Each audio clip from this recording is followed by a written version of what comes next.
Well, good morning. My name is Mark Roberts. I'm the city manager here in Livermore. I've been with the city for quite a little while, and this morning we're going to talk a little bit about the BART extension. So for those of you who've been in the community a really long time or been following along, you know we've been working on this project now for almost 30 years in various different functions. This is the third big push to actually get this extension done. And we're actually making a lot of progress. So as they say, we're closer than we've ever been. So it's a very big project, and I want to talk a little bit about where we are in the process, what the next steps are, and then ultimately leave some time for some Q&A. So first of all, let's talk about what the project is.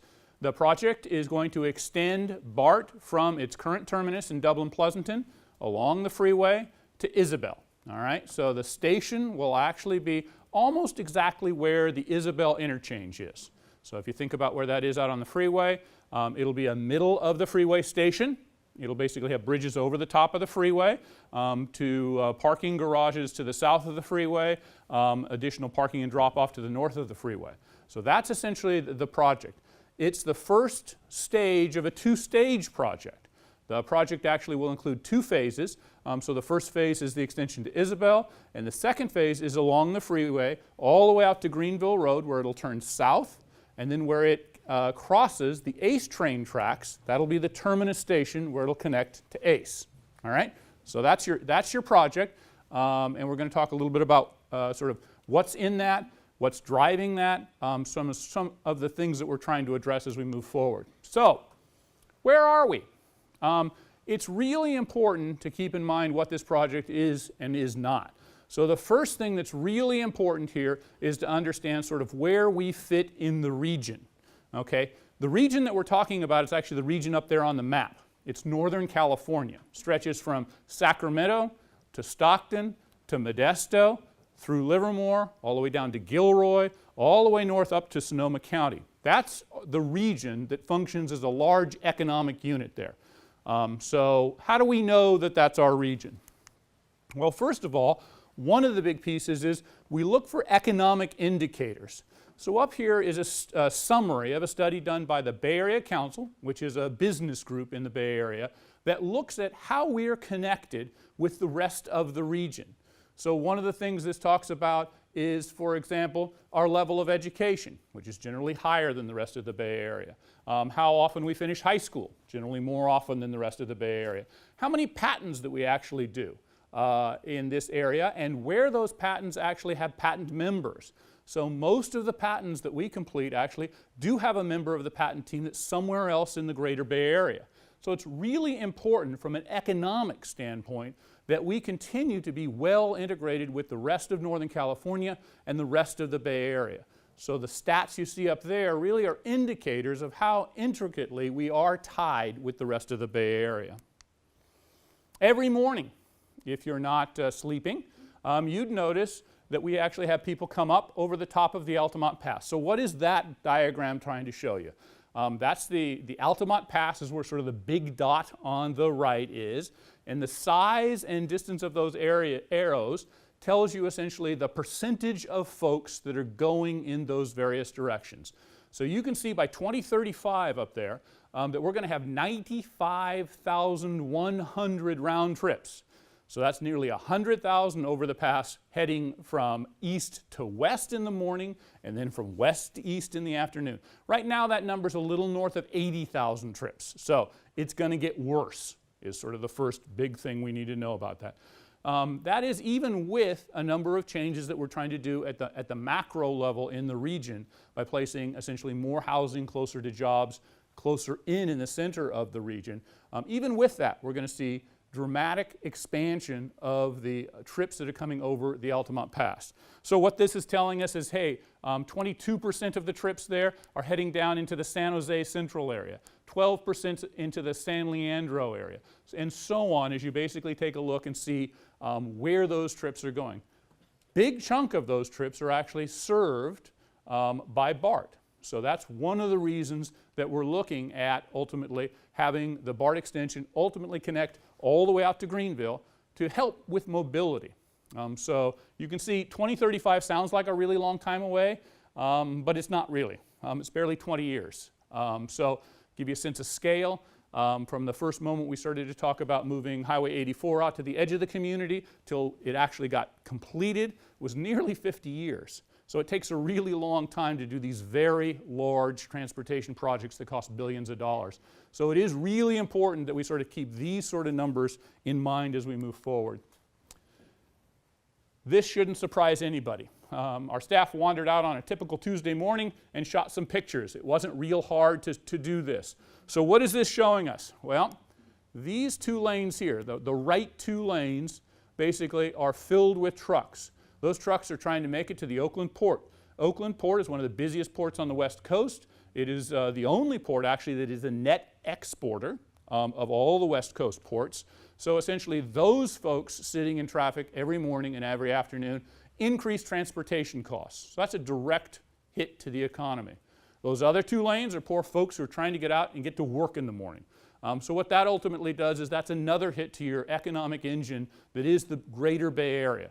By spending essentially hours in traffic with delay out there, it ultimately impacts the overall region, not just Livermore. We're obviously an important part of that, but the overall region also gets impacted by that.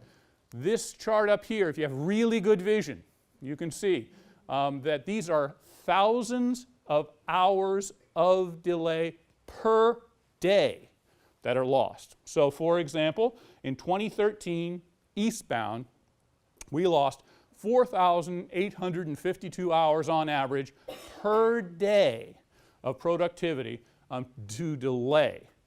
So this is an enormous impact to the region. If you read any ranking of where the traffic is the worst in the entire region, 580 always makes the top 10, usually the top 5, every once in a while the top 1 or 2. So clearly a big, big deal. And the nice piece about this, if there is a nice piece, is we can actually do something about this one, unlike the Bay Bridge where we can't really make it any bigger. So here's your typical BART map. You can see basically here is the center of the region from BART's perspective, and here is Livermore right there. And right there's where the sea monsters are. You see we fall off the edge of the earth because the area that you worry about is ultimately the area that you concentrate on. So the BART board appropriately is concentrating on the core of their system, the center of the place where all the trains come together to make sure that the core is up and running, it's well maintained. So those things are very, very important. But when you look at the world like this, it gives you a misleading idea of where Livermore is. Livermore on this map is at the end of a long cul-de-sac. Why on earth would I want to spend $1 billion extending a train down a long cul-de-sac that really doesn't serve very many people at all?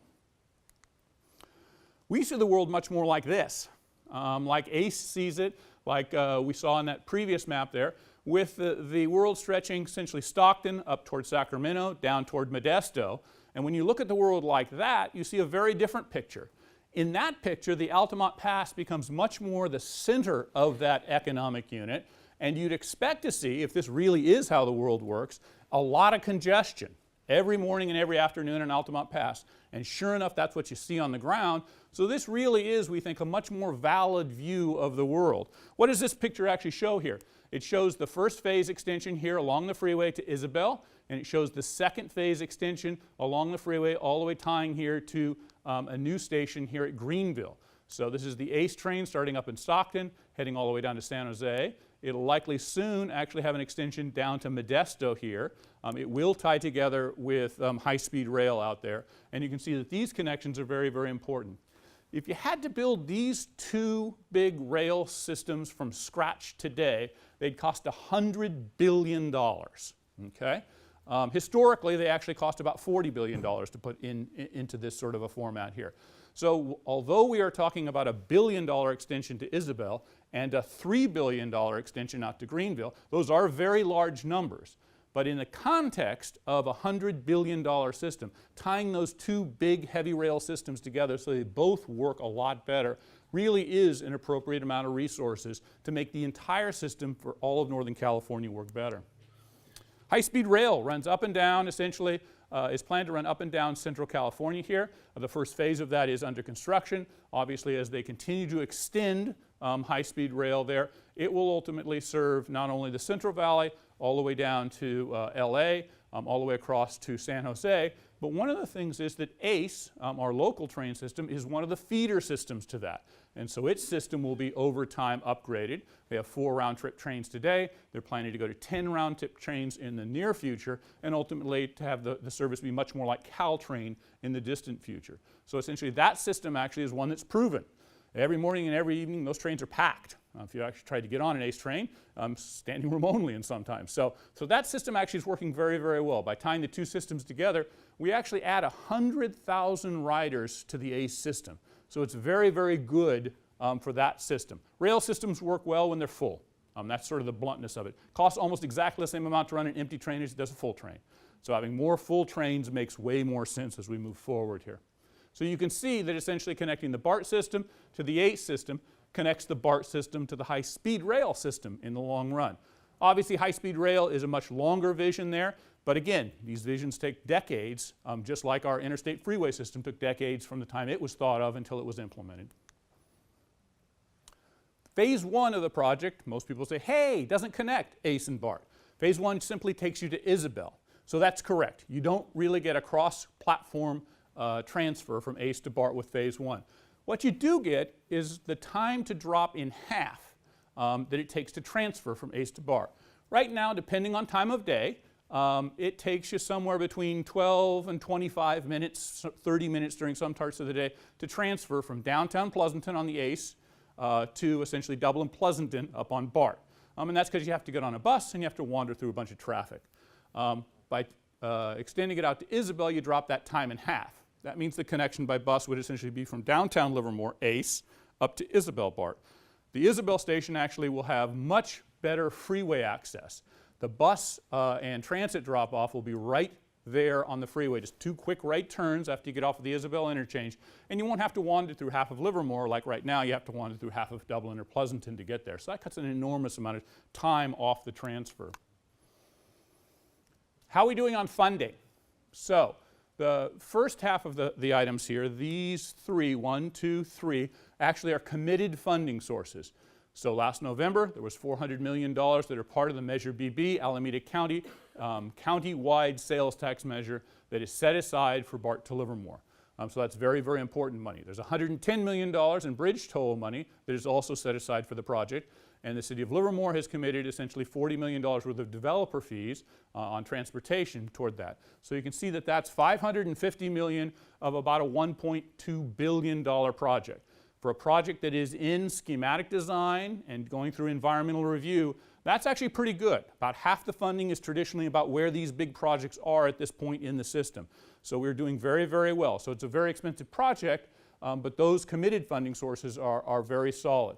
The next funding sources there are ones that exist, which we haven't got a commitment from, but these are realistic commitments because they're over a period of time based on the scale of those funding sources. So we'll continue to work with our state legislators on that. Assemblywoman Baker is extremely supportive. Our Senator Glazer is also extremely supportive at the state level. So both of those folks are going to work very hard with us as we begin to move forward to make sure we have the appropriate funding moving forward.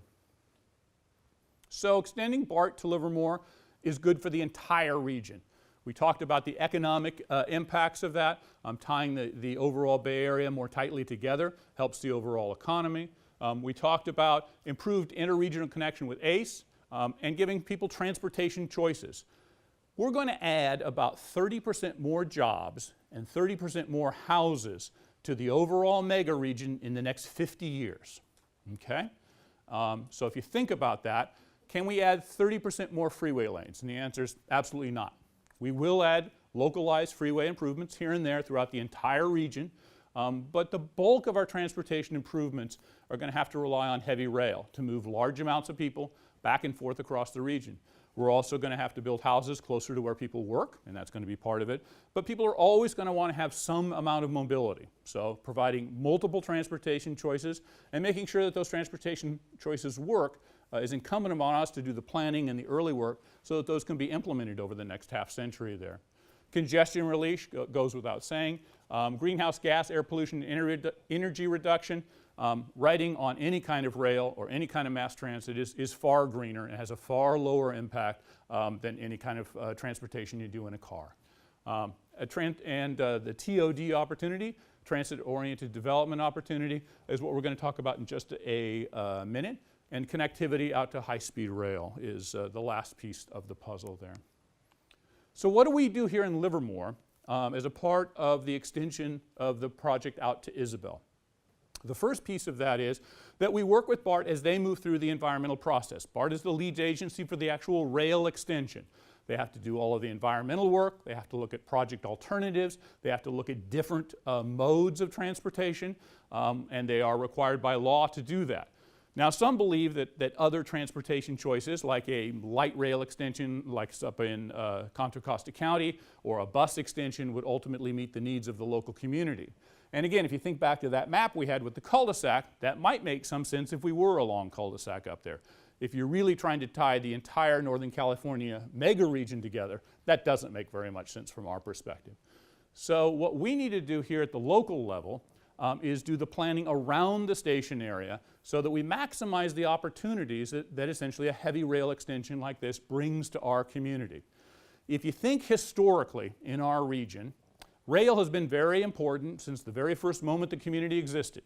In 1869, the reason we existed was the Transcontinental Railroad rolled right through the middle of our community. That's why we're here. We are the last stop before the Altamont Pass, before trains actually climbed up over the Altamont Pass. So that's why we exist as a place. The town of Greenville, the town of Carnegie, they don't exist anymore. They weren't placed on important transportation corridors. When their little natural resource or other item went away, like in the case of Carnegie, those communities don't exist anymore. So transportation is always extremely important to the future of a community. So planning properly around a transportation expansion is a very important piece of what we're going to be doing here. So you see a circle there that's a half-mile circle. So right here is the proposed station. All right, here's the Isabel interchange, here's 580, and here's a half-mile circle. So it's a mile all the way across, half-mile radius. We look at a half-mile because essentially studies have shown that that's the area that's most dramatically impacted by a rail extension. It's also a regulatory requirement that we look at those areas because essentially travel patterns are dramatically impacted inside that circle. People who ride transit are likely to walk inside that circle, and people who actually have jobs inside that circle are likely to walk as well from the end of a rail line within that area. People who are walking to the job generally walk a little less far than people who are walking to their houses. But again, the half-mile circle is what we use for planning purposes here. So we are in the preliminary process of going out and chatting with community groups. So talking with Rotary and Chamber and neighborhood groups north and south of the freeway and other folks like you all, and getting preliminary questions, preliminary input on how should we ultimately design that area. So fundamentally, the design works like this. You can see essentially south of the freeway, right here, the two things with P on them are just what you'd expect. They're actually large-scale parking garages. So we are working with BART, because we have heard from the community, that parking is one of their most important concerns. Will I have any place to park? So right now, in the very preliminary planning of that, we are looking at plans that basically have more parking spaces at this station than any other station in the entire system. About 3,000 spaces or so. So some people will say, well, that's not nearly enough. But of course, any number I would have thrown out would have probably gotten that reaction from you all if you've ever looked for a station at BART. So while that isn't sort of a finalized number, we are looking at fairly dramatic scale, a large parking garage out there and a dramatic amount of parking. In addition, there's a little sliver of land up here right near the freeway interchange, which is currently owned by Caltrans, which the city is in talks with to see if we can have a long-term lease where the city could do its own parking area. And that might be something where local residents could buy a monthly permit or other issue, again, to make sure that folks from the local neighborhoods and local community are served as well. All ideas that we've heard basically from the community that we're continuing to explore at the staff level. So keep tabs on that as we move forward. Next thing is we talk to the folks out in this neighborhood that exists out there just south of the college. And those folks have said they were interested in sort of having BART extended to their area. They thought that was a positive thing. But the number one thing we heard from them is we don't really have any local serving uses out here. if we like to go to a coffee shop, like to go out to dinner, like to actually just pick up a couple of gallons of milk and not actually wait in the intergalactic lines of Costco, our opportunities out here are pretty limited. So what would it take in the land planning to get the amount of development that would be able to support some small-scale neighborhood uses out there? So one of the things we've been working on with our economists is what is the level of development out there that would take that? So essentially that's sort of our baseline that we're looking at out there in the community.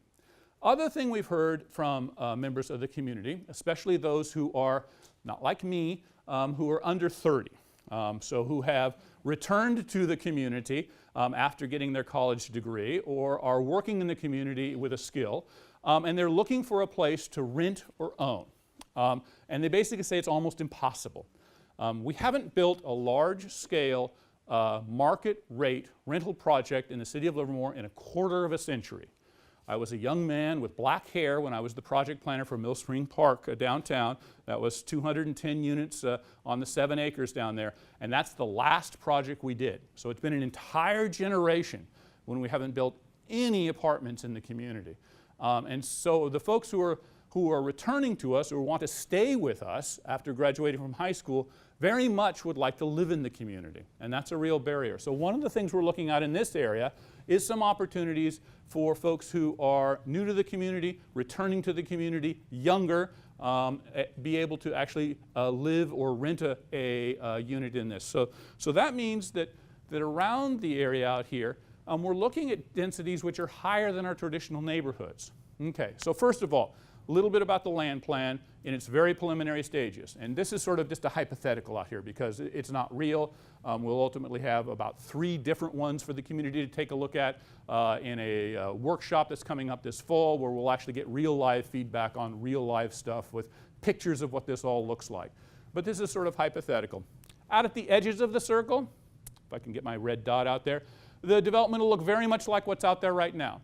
So Shea Homes is developing Sage out there, and they have basically townhouses. Big round numbers, that's 20 to 22 units to the acre is sort of what a townhouse looks like. Okay, a little bit further in, we'll have some apartments or other projects which are sort of in the 30 to 35 unit to the acre. So a little bit like the apartments downtown. Mill Springs is about 30 units to the acre, give you a sense of scale. So three stories, rental product, something like that. A little closer in, we would have some mixed use. That little hash there is saying some mixed use, which means commercial on the ground floor and essentially some residential above. That product's going to be generally sort of 4 stories in nature. And a little tiny bit right down here, and this is actually, we actually have the straight commercial down here, but in some of the plans you see a very dense little core of product which might actually go up to about 100 units to the acre. Now, some people say, oh my goodness, that's very different than anything we have in the community. Give you a sense on that. The closest product we have there is at the corner of Railroad and Murrieta. We have Heritage Estates, and we have the apartment project that sits right on the corner there. Okay, so those are senior apartments. That's about 70 units to the acre. Give you a sense of scale on that. So something that's like that, maybe like that with 1 more story on it. So that's a 4-story product there with parking underneath. So it would be a 4 or 5-story product, just a little bit of it down there at the freeway. So all of the kinds of development that you'd see out here, we have some stuff in the community that already looks like that. The other thing is that it's a very different scale of street pattern. This street pattern here very much is like what's in the downtown. So sort of 2 by 300 foot blocks, so much more walkable, much more small scale than, for example, the very large industrial scale. I mean, look at the size of this block out here. I mean, that's a big block. You want to walk around the block, you've got your exercise for the day on that sucker. Look at that, as compared to these little guys over here. So a much more fine-grained land plan. You'd see product that's basically 3, 4, a little bit of 5-story development there. You'd have some mixed use. You'd have some commercial down near the freeway or in the center of the development there. Again, very early ideas, lots of stuff still in flux out there. We're going to be out for community meetings later this fall to get more input on what people like and don't like about that. So, as I talked before, BART and Livermore are working closely together. BART's considering alternatives. Those alternatives include buses and light rail. We're not terribly excited as a community about that. We've done some polling on that. Our city Council has weighed in very directly that their interest is ultimately on real BART, or full BART as we talk about it, being extended out to Isabel and ultimately out to Greenville. So, get involved. Make sure your voice is heard. There's a lot of information on our city website, so all the stuff that I said plus 10 times more, and also all of the results of essentially what we'll be doing out in the neighborhoods as far as our community meetings. And again, this fall we'll be having community meetings, so take a look on the website. As soon as those dates and times and places are set, we'll be up and running, and all that information will be on the website as well. So with that, I'm ready to answer any questions you might have. Anybody have a question?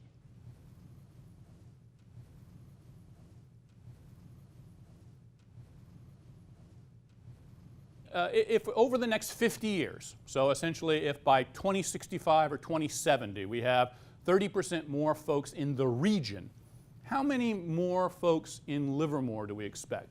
Right now we're just over 80,000. We expect to be just over 100,000 at build out.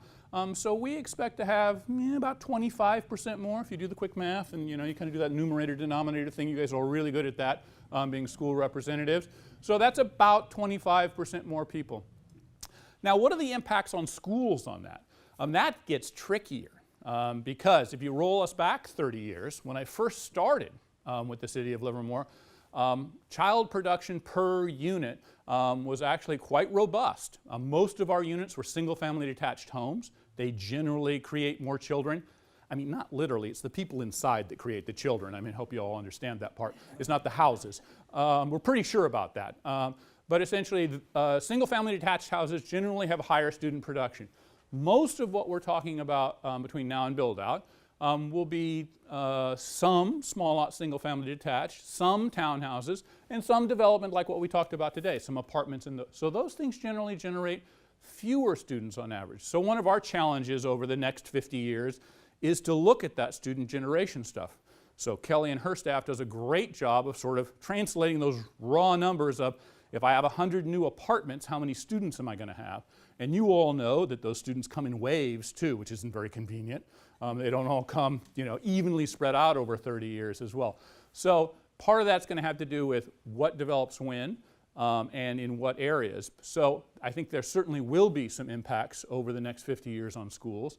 You all know that some of your schools over the last 30 years have closed, and we've surplused those, and we know that we'll probably need to build some new facilities over that next 50 years. The good news for us is we have managed growth. It comes at a very measured pace, so we can actually see it coming for quite a while. Like all school districts, we still have challenges, financing new schools and renovations, so we'll need to be very cooperative as the city and the school district work together on that. But I think the shortest answer is probably fewer kids or fewer facilities than a 25% growth in all your facilities. Other questions?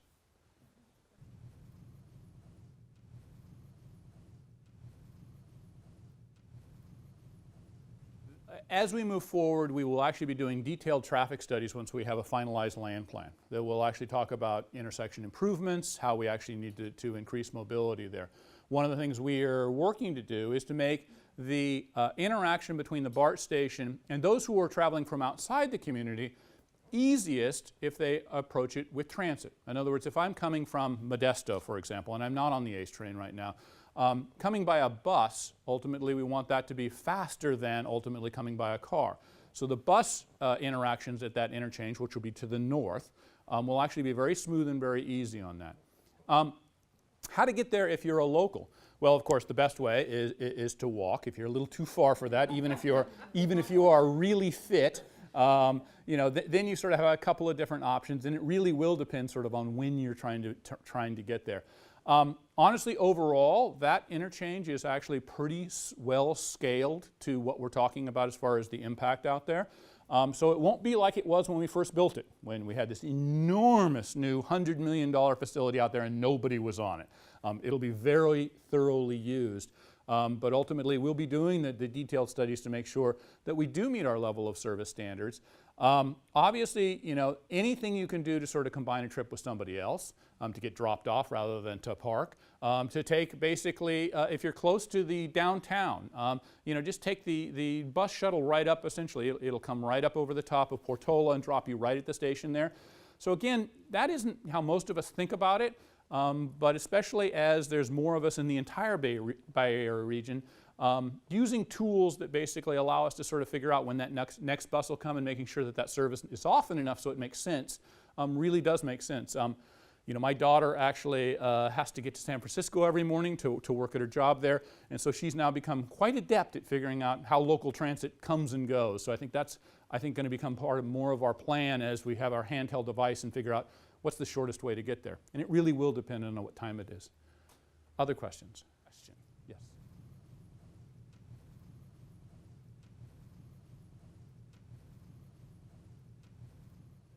So what we're proposing here does not propose eminent domain. So most of the land that you saw in the land use diagram is vacant right now. For the land that is north of the freeway that is not vacant, there is no proposal to essentially use eminent domain to adjust any of the property there or take the property there. So you can see there are a couple of one-story commercial buildings, industrial buildings out there, and those will be allowed to remain as long as they want. So essentially those uses can remain or they can change to the new permitted use. Around the station we are not talking about essentially removing or tearing down any of the existing uses that are out there. To extend the rail through Dublin and Pleasanton, we do have to thread that through essentially two existing communities, even though it's along the freeway. Essentially so the freeway will widen, so we won't lose lanes on the freeway. And there are some impacts on both the Dublin and the Pleasanton side, and we're working with Dublin and Pleasanton to minimize those impacts. But essentially in Livermore, we don't have any eminent domain that would take houses or businesses or other items as a part of this project. Other questions? Yes?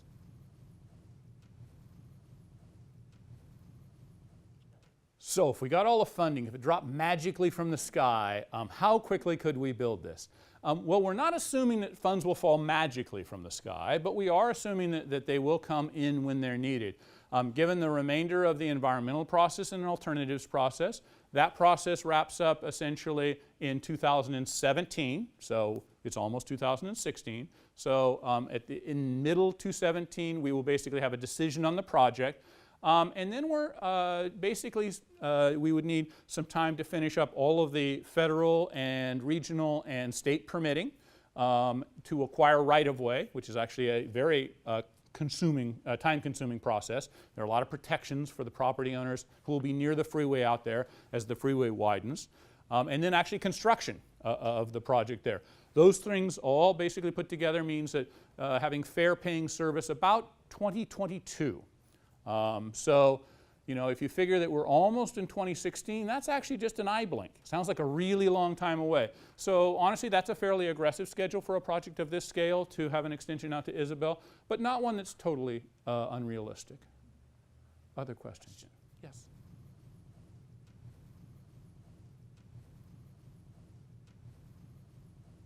So one answer is we put basically some office space basically near the actual BART station. So in fact, some businesses that we've had in the community, when they ultimately would like basically the most intensive sort of office spaces, actually have to move out of the community. Office space that is referred to as Class A office space. Essentially it has the most amenities. It's generally where knowledge workers work. We don't have any facilities like that. You sort of just go down the road and you see where, you know, Oracle is or Workday are. You know, those buildings are built very differently. So we're going to add that type of office to the community. So that's an add that we don't have, and that'll be out here. The next piece is how do we get people to the existing places? Well, from here to the downtown is a really nice, clean shot. So you see here's Portola right here, goes right up over the top. You know where it goes. You turn left on Livermore Avenue. You're 6 minutes away from the downtown transit station. So that's another hub where we'll basically have some businesses around that. In addition, basically, shuttles out to the lab will be a part of this. So LAFTA, our bus company, basically, once you have a point node like the BART station out there, that's a very affordable and easy way to actually serve that with bus service. So that's the next piece of the puzzle. Some of that's going to depend on where your business is and what it is and how you ultimately do that and how often you need to make that trip. So for everyday kind of trips, ultimately transit service is really the way to go. For every once in a while trip, sort of on-call demand, transit services, Uber would be one of your examples of that. Once you've sort of done that, it's kind of magical. I mean, the car shows up, and minutes later you're sort of there. It kind of makes you wonder about why you actually have a car. So for some of us, when we go somewhere else and don't bring our car, that really is a big piece of that puzzle. The other thing that happens over time is where you do put these transportation facilities and where you do have those, bus service, which is more intense, you ultimately have more business to collect around there. It's a reinforcing cycle. So that's one of the things that we're working to make sure we lay the groundwork for, so that the lab has great service, so that our downtown has great service, so this area has great service. At the same time, if you're a home business in the middle of one of our neighborhoods, you're going to need to take your car. The vast bulk of our community won't change in character. People who really like their single-family neighborhoods are going to be very happy. It's going to stay just that way as it ages in place. So we're talking about changes to some very specific areas. This area out at Isabel, the area right at downtown, and ultimately the area out at Greenville. Those areas will change. The rest of our community will actually remain much the way it is, and actually maybe even a little nicer. Other questions?